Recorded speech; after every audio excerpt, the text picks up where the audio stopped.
అందరికీ నమస్తే. Welcome to TR TV. నేను మీ తిరుపతి. తెలంగాణ ముఖ్యమంత్రి రేవంత్ రెడ్డి గారికి షాక్ల మీద షాక్లు తలుగుతున్నాయి. ఏం చేయాలో అర్థం కానటువంటి సిచ్యువేషన్లో రేవంత్ అన్న వ్యవహారం కనబడుతున్నది. కాంగ్రెస్ పార్టీకి సంబంధించినటువంటి చాలామంది మంత్రులు ఒక లీడర్ని ఆపడానికి రకరకాల ప్రయత్నం చేస్తున్నారు. ఒక కాంగ్రెస్ పార్టీకి సంబంధించినటువంటి కీలక నేత, సీనియర్ లీడర్ రాజీనామా చేయడానికి రెడీగా ఉన్నాడు. రేవంత్ రెడ్డి పైన కోపంతో ఉన్నాడు, కాంగ్రెస్ పైన అసంతృప్తితో ఉన్నాడు, అసహనంతో ఉన్నాడు, బాధలో ఉన్నాడు. ఇప్పుడు ఆ లీడర్ని ఇట్లా కదిలిస్తే ఆ లీడర్ బాధపడేటటువంటి పరిస్థితి, అంత దుఃఖంలో ఆ లీడర్ ఉన్నాడు. ఆ లీడర్ దగ్గరికి వివేక్ వెంకటస్వామి, కాంగ్రెస్ పార్టీకి సంబంధించినటువంటి మంత్రులు ఒక్కొక్కరు పోయేటటువంటి కార్యక్రమం చేస్తూ ఉన్నారు. పిసిసి అధ్యక్షుడు మహేష్ కుమార్ గౌడ్ కూడా పోయేటటువంటి కార్యక్రమం చేస్తూ ఉన్నాడు. తర్వాత ఆ లీడర్తో మాట్లాడేటటువంటి కార్యక్రమం చేస్తూ ఉన్నారు. ఆ లీడర్ని రాజీనామా చేయకుండా అడ్డుకునేటటువంటి ప్రయత్నం చేస్తున్నారు.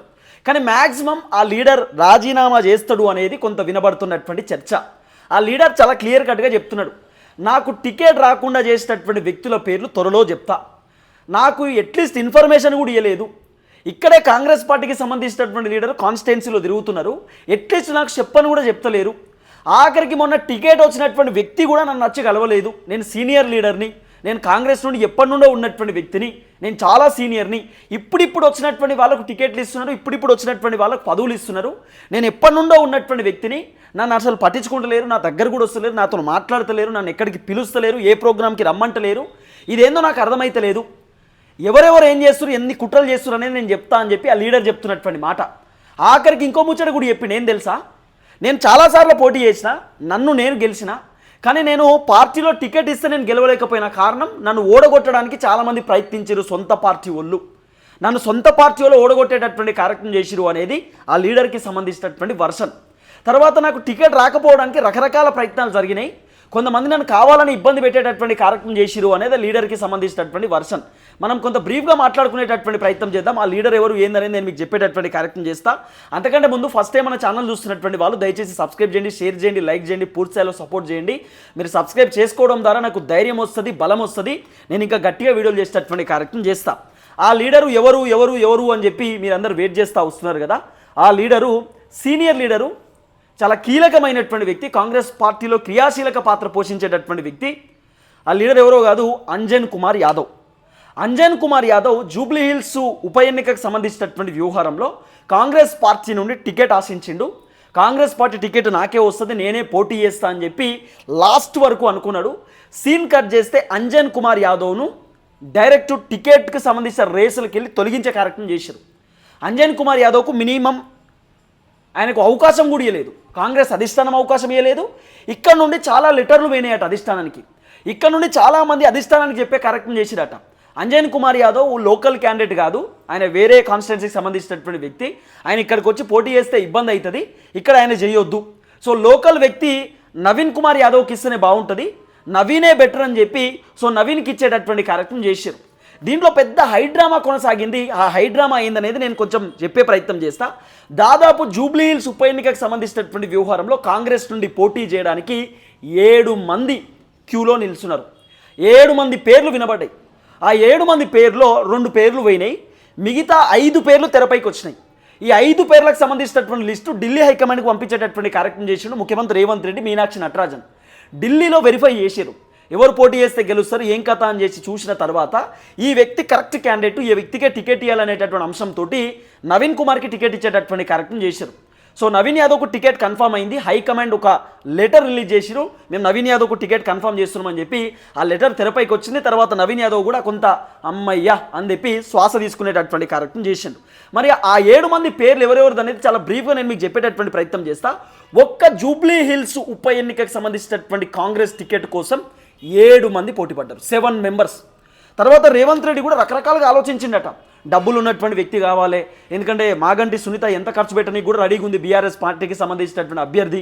తర్వాత ఇటు సైడు హరీష్ రావు మొత్తం ఇన్ఛార్జి తీసుకున్నాడు, జూబ్లీ హిల్స్లో ట్రబుల్ షూటర్గా పేరుంది హరీష్ రావుకు, బలంగా గ్రౌండ్లో తిరుగుతున్నాడు. తర్వాత సునీతకు చెప్తున్నాడు ఏం చేయాలి, ఎట్లా స్ట్రాటజీ మనం ప్లే చేయాలి, ఓట్లు పడాలంటే ఏ విధంగా ముందు పోవాలని చెప్పి ఇటు హరీష్ రావు పెద్ద ఎత్తున తిరుగుతున్నాడు. హరీష్ రావు స్ట్రాటజీస్ అన్నీ ఉపయోగించుకునేటటువంటి కార్యక్రమం చేస్తున్నారు కాబట్టి రేవంత్ కొంత భయం పట్టుకున్నది. హరీష్ రావు ఏం సాధారణ వ్యక్తి కాదు. తర్వాత ఇప్పుడు కేటీఆర్ రంగంలో దిగబోతున్నాడు. బీఆర్ఎస్ పార్టీకి సంబంధించినటువంటి ఎమ్మెల్యేలు, ఓడిపోయినటువంటి లీడర్లు, మాజీ మంత్రులు అందరూ జూబ్లీ హిల్స్లో ఉన్నారు. ఇప్పుడు జూబ్లీ హిల్స్లో ఒక్కొక్క డివిజన్ని గుత్తబట్టారు. ఒక్కొక్క డివిజన్ మొత్తం ఇన్ఛార్జ్గా తీసుకున్నారు. సేమ్ మునుగోడుకు సంబంధించినటువంటి ఉప ఎన్నికకు సంబంధించిన వ్యవహారంలో బీఆర్ఎస్ పార్టీ ఎమ్మెల్యేలు, ఎంపీలు, మంత్రులు, ఎమ్మెల్సీలు అందరూ ఆడికి పోయి వాళ్ళంతా గుత్తబట్టిరు కదా, మొత్తం అక్కడ పూర్తి స్థాయిలో ఉండి అక్కడ ఒక్కొక్క గ్రామ పంచాయతీ, ఒక్కొక్క వార్డు మొత్తం ఇన్ఛార్జ్ తీసుకొని అక్కడ కూసుకుంట్ల ప్రభాకర్ రెడ్డిని గెలిపించారు బీఆర్ఎస్ పార్టీ అభ్యర్థిని. రాజగోపాల్ రెడ్డిని ఓడగొట్టిరు మునుగోడుకు సంబంధించినటువంటి ఉప ఎన్నికలు అప్పుడు బీఆర్ఎస్ పార్టీ వాళ్ళు. సేమ్ జూబ్లీహిల్స్లో కూడా అదే స్ట్రాటజీ ప్లే చేసేటటువంటి కార్యక్రమం చేస్తున్నారు. జూబ్లీహిల్స్లో బీఆర్ఎస్ పార్టీ లీడర్లు అందరూ ఇన్ఛార్జ్ తీసుకున్నారు. ఒక్కొక్క డివిజన్ను, ఒక్కొక్క వార్డును ఇన్ఛార్జ్ తీసుకుని మొత్తం అక్కడ బీఆర్ఎస్ పార్టీ గురించి ఎక్స్ప్లెయిన్ చేస్తారు. కాంగ్రెస్ అధికారంలోకి వచ్చిన తర్వాత ఏం అభివృద్ధి చేసిరు, ఏం చేసిరు, కాంగ్రెస్ ఇప్పటిదాకా చేసేటటువంటి పనులేంది, కాంగ్రెస్ ఇచ్చినటువంటి హామీలేంది, వాళ్ళు చేసేటటువంటి కథ ఏందనేది మొత్తం ఎక్స్ప్లెయిన్ చేస్తూ ఉన్నారు జనాలకు బీఆర్ఎస్ పార్టీకి సంబంధించినటువంటి లీడర్లు. అయితే ఈ బీఆర్ఎస్ పార్టీకి చెక్ పెట్టాలంటే రేవంత్ రెడ్డికి 2 ఆప్షన్స్ కావాలి. ఒకటి, గట్టి క్యాండిడేట్ కావాలి జూబ్లీహిల్స్లో కాంగ్రెస్ పార్టీ నుండి. తర్వాత గట్టి క్యాండిడేట్తో పాటు ఒక క్యాండిడేట్కి పైసలు కావాలి. ఈ 2 ఆలోచించండి రేవంత్ అన్న. ఈ గట్టి క్యాండిడేట్ పైసలు, క్యాండిడేట్ ఓకే, కానీ నవీన్ అన్న దగ్గర కొంత పైసలు తక్కువ ఉంటాయి, ఖర్చు పెట్టుకోవడం తక్కువ ఖర్చు పెట్టుకుంటాడు. కాబట్టి మరి నవీన్ అన్న పైసలు తక్కువ ఖర్చు పెట్టుకుంటాడేమో అనేటటువంటి ఆలోచనతో కూడా ఆలోచన చేశారు.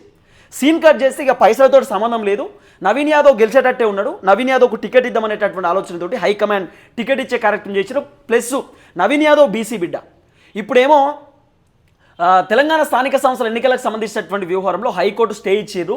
బీసీలకు 42% రిజర్వేషన్కి సంబంధించినటువంటి వ్యవహారంలో కొంత వాయిదా పడ్డది ఎలక్షన్స్, ఇది సర్పంచ్, జెడ్పీటీసీ, ఎంపీటీసీకి సంబంధించిన వ్యవహారంలో. కాబట్టి ఇప్పుడు అధిష్టానం ఏమనుకుంటున్నారు, మేము జూబ్లీహిల్స్లో బీసీకి టికెట్ ఇచ్చినాం, మేము చెప్పినటువంటి మాట పైన కట్టుబడి ఉన్నాం, బీసీలకు అవకాశం ఇస్తామని చెప్పినాం, జూబ్లీహిల్స్లో బీసీకి అవకాశం ఇచ్చినాం, బీసీని గెలిపించుకుంటాం అనేటటువంటి నినాదంతో మొత్తానికి నవీన్ యాదవ్కు టికెట్ ఇచ్చేటటువంటి కార్యక్రమం చేశారు. అసలు ఎంతమంది పోటీ పడ్డారు, టికెట్ ఎట్లా వచ్చింది, ఏ విధంగా వచ్చింది అనేది మనం డిస్కస్ చేద్దాం. తర్వాత ఎందుకు అంజన్ కుమార్ యాదవ్ అలుగుతున్నాడు, అంజన్ కుమార్ యాదవ్ రాజీనామా చేయడానికి ఎందుకు రెడీగా ఉన్నాడు అనేది కూడా చాలా డెప్త్గా మనం మాట్లాడుకుందాం. ఫస్ట్, అంజన్ కుమార్ యాదవ్ పోటీ పడ్డాడు. ఆయన పోటీ చేయడానికి నాకు టికెట్ వస్తే బాగుంటుందని చెప్పి ఆయన కూడా ఆశావాహుల లెక్కనే ఆశించిండు టికెట్. కానీ అధిష్టానం దగ్గరికి లిస్టు పంపించేటప్పుడే అంజన్ కుమార్ యాదవ్కి సంబంధించినటువంటి పేరు లిస్టులో పంపించలేదట, అసలు లిస్టులో పేరు పోలేదట. అంజన్ కుమార్ యాదవ్ని ఇక్కడనే డిస్మిస్ చేసి పడేశారు, ఏది ఆ టికెట్కు సంబంధించినటువంటి వ్యవహారంలో. తర్వాత సిఎన్ రెడ్డి పేరు వచ్చింది, సిఎన్ రెడ్డి పేరు లిస్టులో పంపించారు ఢిల్లీకి. సిఎన్ రెడ్డి కూడా పోటీ చేయడానికి కొంత వెయిట్ చేసిండు. తర్వాత బొంతు రామ్మోహన్ రెడ్డి కూడా నేను కూడా పోటీ చేస్తా అని చెప్పి బొంతు రామ్మోహన్ రెడ్డి కూడా చెప్పిండు. సీన్ కట్ చేస్తే బొంతు రామ్మోహన్ రెడ్డి నాకు పెద్దగా ఆశలు లేవు, నేనేం పోటీ చేయనులే, లైట్ తీసుకున్నా అని చెప్పి బొంతు రామ్మోహన్ రెడ్డి తర్వాత అనౌన్స్ చేసిండు. హైకమాండ్ కూడా లైట్ తీసుకున్నారు. తర్వాత నవీన్ యాదవ్ కూడా పోటీ చేయడానికి రెడీగా ఉన్నాడు. నవీన్ యాదవ్ పేరు కూడా ఢిల్లీ హైకమాండ్కు లిస్టులో పంపించారు. తర్వాత ఒక మహిళ పేరు వచ్చింది, కంజర్ల విజయలక్ష్మి అని చెప్పి ఒక మహిళ పేరు కూడా వచ్చింది. ఆ మహిళ పేరుని కూడా లిస్టులో పంపించేటటువంటి కార్యక్రమం చేశారు. దీంట్లో 2 పేర్లు వచ్చినాయి. సరే, ఈ 5 పేర్లు కామను, దీంట్లో 2 పేర్లు. ఒకటి, రంజిత్ రెడ్డి పేరు వచ్చింది. రంజిత్ రెడ్డి ఈయన ఎంపీగా పోటీ చేసినటువంటి వ్యక్తి, చేవేళ్ల నుండి కొండా విశ్వేశ్వరరెడ్డి పైన ఓడిపోయిండు.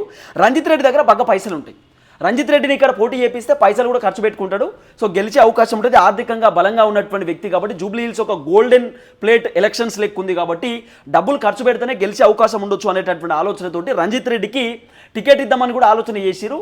సీన్ కట్ చేస్తే రంజిత్ రెడ్డి లోకల్ క్యాండిడేట్ కాదు కాబట్టి వద్దని చెప్పి రంజిత్ రెడ్డి క్యాన్సిల్ చేసిరు. తర్వాత ఫహీం ఖురేషీ పేరు కూడా వినబడ్డది. ఫహీం ఖురేషీ ముస్లిం బిడ్డ కాబట్టి, మైనార్టీకి సంబంధించినటువంటి బిడ్డ కాబట్టి, సో అక్కడ మైనార్టీకి సంబంధించినటువంటి ఓట్లు ఎక్కువ ఉంటాయి, ముస్లిమ్స్కి సంబంధించినటువంటి ఓట్లు. సో వాళ్ళ ఓట్లు రావాలంటే ఫహీం ఖురేషీని రంగంలోకి దింపితే బాగుంటుంది అనేటటువంటి ఆలోచనతో ఆయన పేరు కూడా వచ్చింది. సీన్ కట్ చేస్తే వద్దు, ఆయన కూడా ఇబ్బంది అవుతుంది. సో ఎవరి పేరు ఫైనల్ చేద్దాం, బీసీకి ఇస్తేనే బాగుంటుంది, మేము బీసీలకు అవకాశం ఇచ్చినామని చెప్పుకోవచ్చు.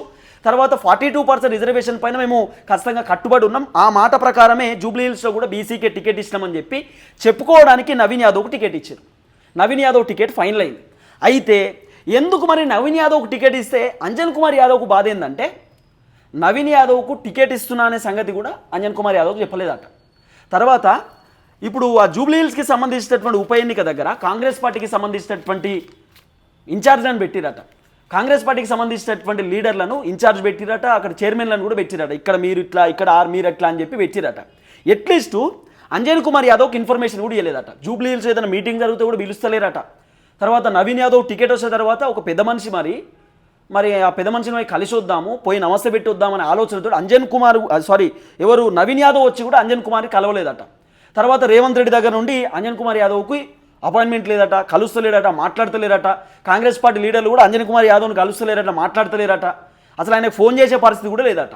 ఆయన ఇప్పుడు ఒక ఛానల్తో చెప్తున్నాడు, ఈరోజు TV9లో కూడా వచ్చింది, TV9తో మాట్లాడుతున్నాడు ఆయన. నన్ను ఎక్కడికి పిలుస్తలేరు, ఎక్కడ నన్ను అసలు రమ్మని చెప్తలేరు, నాకు ఇన్ఫర్మేషన్ ఇస్తలేరు. నేను ఏం చేయాలో చెప్పండి. మరి నేను కాంగ్రెస్ పార్టీలో ఉన్నానా లేదా? నా పైన కుట్రలు చేస్తున్నారు, నన్ను ఇబ్బంది పెడుతున్నారు. నాకు టికెట్ రాకపోవడానికి కారణం ఒక పెద్ద తలకాయ. ఆ పెద్ద తలకాయ పేరు నేను త్వరలో చెప్తా అంటున్నాడు. మరి పెద్ద తలకాయ అంటే రేవంత్ రెడ్డి కావచ్చు. మరి పెద్ద తలకాయ అంటే ఎవరు ఉంటారు? ఇంకా తర్వాత కొత్త వాళ్ళు వచ్చి పదవుల్లోకి వచ్చిర్రు. కొత్త వాళ్ళు పెద్ద పెద్ద పదవులు ఎక్కిర్రు. ఇగో నా ఫోటోలు చూడరు ఎన్ని ఉన్నాయో నా ఇంట్లో. నేను పెద్దలతో దిగిన, రాజీవ్ గాంధీ, ఇందిరాగాంధీ వాళ్ళతో వీళ్ళతో దిగిన. నేను నా వయసు చాలా పెద్దది. అలాంటిది నాకు అవకాశం ఇయ్యరా? కిరణ్ కుమార్ రెడ్డి, రోషయ్యతో దిగిన ఫోటోలు ఉన్నాయి, నాకు మీరు అవకాశం ఇయ్యరా? వైఎస్ రాజశేఖర రెడ్డి వీళ్ళంతా కాంగ్రెస్లో ఉన్నటువంటి వ్యక్తులే కదా అని చెప్పి ఆయన ఆఫీస్లో ఉన్నటువంటి ఫోటోలు చూపిస్తున్నాడు. వీళ్ళంతా ఎవరు అంటున్నాడు. రేవంత్ రెడ్డి, మంత్రులు, కొత్త పదవులు వచ్చినటువంటి వాళ్ళంతా ఎవరు?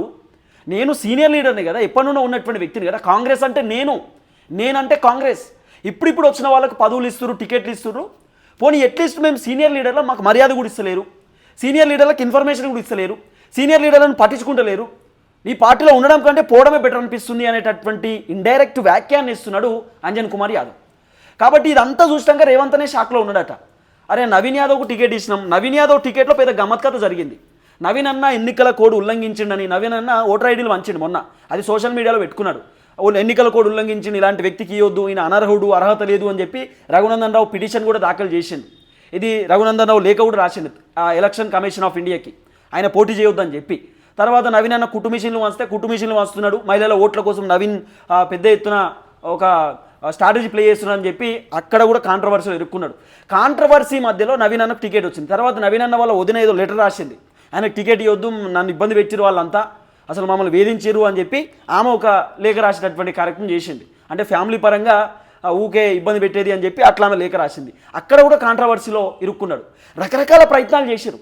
నవీన్ యాదవ్కు టికెట్ రాకుండా రకరకాల ప్రయత్నాలు చేశారు, రకరకాల కుట్రలు చేశారు. కానీ ఒక బీసీ బిడ్డ, ఆయనను రకరకాలుగా అడ్డుకునే కార్యక్రమం చేసినా కూడా హైకమాండ్ బీసీకి అవకాశం ఇస్తా అని చెప్పి నవీన్ యాదవ్కి మొత్తానికి టికెట్ ఇచ్చేటటువంటి కార్యక్రమం చేశారు. కానీ అంజనన్న వర్షన్ ఏంటంటే నన్ను పిలుస్తలేరు, నాకు టికెట్ రానిస్తలేరు, నాకు పదవులు రానిస్తలేరు, నాకు ఏది చెప్తలేరు. మొన్నటిదాకా మీటింగ్ జరిగింది, ఆ మీటింగ్ కూడా నన్ను రమ్మని చెప్పి చెప్పలేదు, ఫోన్ కూడా చేయలేదు. మంత్రులకు ఇన్ఛార్జ్ ఇచ్చారు, ఎమ్మెల్యేలకు ఇన్ఛార్జ్ ఇచ్చారు, నాకు ప్రాపర్ ఇన్ఫర్మేషన్ కూడా లేదు.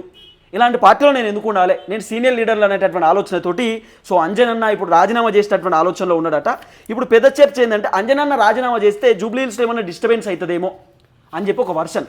అయితే అంజనన్న అడిగిర్రు, అన్న మీరు లోకల్ పర్సన్ కాదట కదా, మీరు నాన్ లోకల్ కదా, మళ్ళీ మీకు టికెట్ ఇస్తే ఇబ్బంది అవుతుందనే ఆలోచనతోటి హైకమాండ్ ఇవ్వలేదేమో అని చెప్తే, మరి ఈటల రాజేందర్ నాన్ లోకలే కదా, ఎక్కడ నుండో వచ్చి పోటీ చేస్తే మల్కాజ్గిరిలో గెలిచిండే కదా, తర్వాత చాలామంది నాన్ లోకల్ వాళ్ళే వచ్చి పోటీ చేసి గెలిచారు కదా, వాళ్ళు మనుషులు కాదా అని చెప్తున్నాడు. దీనికి ఇన్ఫర్మేషన్ లేదు, దీనికి ఆన్సర్ కూడా లేదు, ఎవరు కాంగ్రెస్లో ఆన్సర్ ఇచ్చే పరిస్థితి లేదు. కాబట్టి ఈ విధంగా ఆయన మాట్లాడే ప్రయత్నం చేస్తున్నాడు. కానీ రేవంత్ అన్న పరిశ్రమలో ఉన్నాడు. అరే జూబ్లీ హిల్స్లో కొత్త పంచాయతీ, మళ్ళీ అంజన్ రాజీనామా చేసి ఇబ్బంది అవుతుందేమో, ఆయన ఎట్టి పరిస్థితులు ఆపాలనేటటువంటి ఆలోచనతో ఇవన్నీ చూసి రేవంత్ అన్న షాక్ అవుతున్నాడు. ఇది ఎక్కడ కథ అని చెప్పి చూద్దాం ఏం జరగబోతుందో. మొత్తానికి అంజన్ కుమార్ యాదవ్ సీనియర్ లీడరు, ఆయన రాజీనామా చేసేటటువంటి ఆలోచనలో ఉన్నట్టుగా కొంత వినబడుతున్న చర్చ. దాదాపు 7 మంది పేర్లు లిస్టులో వస్తే దీంట్లో ఫహీం కురీషి, రంజిత్ రెడ్డి పేర్లు ఢిల్లీ అధిష్టానానికి పోలేదు. కానీ అంజన్ కుమార్, సిఎన్ రెడ్డి, బొంతురామ్మోహన్ రెడ్డి, నవీన్ యాదవ్, కంజల విజయలక్ష్మి ఈ 5 పేర్లు ఢిల్లీ హైకమాండ్ దగ్గరికి పోయినా కూడా హైకమాండ్ వెరిఫై చేస్తున్నప్పుడు హైకమాండ్ అడిగిరట రేవంత్ రెడ్డిని వాళ్ళని వీళ్ళని అడిగితే అంజన్ కుమార్కి వద్దు, ఆయన నాన్ లోకల్ పర్సన్, ఆయన పోటీ చేసినా గెలిచే అవకాశం ఉండదు, నవీన్ యాదవ్కి ఫైనలైజ్ చేయరు అని చెప్పిరట. సో దీంట్లో బొంతురామ్మోహన్ రెడ్డి కూడా వచ్చే అవకాశం ఉంటుండే, కానీ బొంతురామ్మోహన్ అనే నాకు వద్దని చెప్పిండు. So final option Naveen Yadav అయింది కాబట్టి నవీన్ యాదవ్కి ఇచ్చారు. నవీన్ యాదవ్కును అంజన్ యాదవ్కు గనక ఒకవేళ పోటాపోటీ ఉంటే టికెట్ విషయంలో 50-50 ఛాన్సెస్ ఉంటుండే. నా అంజనన్నకు టికెట్ వచ్చినా కూడా ఆశ్చర్యపోవాల్సినటువంటి అవసరం లేదు. అంజనన్న చెప్తున్న మాట ఏంటంటే నాకు టికెట్ పెద్ద మ్యాటర్ కాదు, నేను చాలా సంవత్సరాల నుండి అనేకమైనటువంటి పదవులలో ఉన్నటువంటి వ్యక్తిని, నాకు పెద్ద మ్యాటర్ కాదు పదవులు అనేది, కానీ మర్యాద లేకుండా పోయింది, చెప్తలేరు, పిలుస్తలేరు, ఈ ఫోన్ చేస్తలేరు, ఇన్ఫర్మేషన్ ఇస్తలేరు, ఇష్టం ఉన్నట్టు చేస్తుర్రు, వీళ్ళెవరు వీళ్ళంతా అంటున్నాడు. ఇది అంజనన్నకు సంబంధించినటువంటి వర్షన్. చూద్దాం ఏం జరగబోతుంది అనేది.